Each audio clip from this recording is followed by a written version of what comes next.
মার্কিন president Donald ট্রাম্পের ঘনিষ্ঠ মিত্র, শীর্ষ ধন কুবের ও টেসলা এবং স্পেস এক্সের সিইও ইলন মাস্কের ফোনালাপ হয়েছে ভারতের প্রধানমন্ত্রী নরেন্দ্র মোদীর। প্রতিবেদনে বলা হয়েছে, ভারত ও যুক্তরাষ্ট্রের মধ্যে উদ্ভাবন এবং প্রযুক্তিগত সম্পর্ক আরও জোরদার করতেই তাদের কথা হয়েছে। ইলন মাস্কের সঙ্গে কথোপকথনের পর এক্সে হ্যান্ডলে পোস্ট করেছেন মোদী।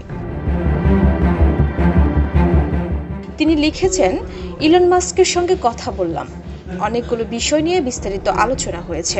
ওয়াশিংটন ডিসিতে চলতি বছরের শুরুতে তার সঙ্গে হওয়া সাক্ষাতে যেসব প্রসঙ্গ উঠেছিল সেগুলো নিয়েও আলোচনা হলো।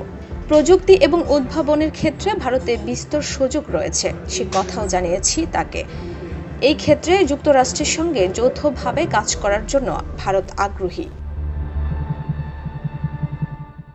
এর আগে চলতি বছরের শুরুর দিকে ওয়াশিংটনের ব্লেয়ার হাউসে মোদির সঙ্গে সাক্ষাৎ করেন ইলন মাস্ক।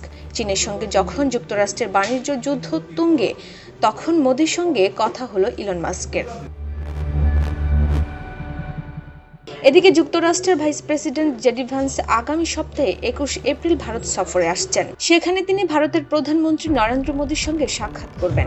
মোদীর সঙ্গে বৈঠকে অর্থনীতি, বাণিজ্য ও ভূ রাজনীতি নিয়ে আলোচনা হবে বলে জানিয়েছে ভারতীয় পররাষ্ট্র মন্ত্রণালয়।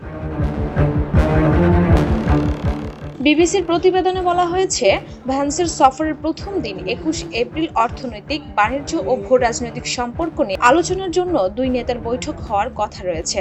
ভারতের পররাষ্ট্র মন্ত্রণালয় এক বিবৃতিতে বলেছে, এই সফর উভয় পক্ষকে দ্বিপক্ষীয় সম্পর্কের অগ্রগতি পর্যালোচনা করার সুযোগ দিবে। ডেস্ক রিপোর্ট, ভোরের পাতা।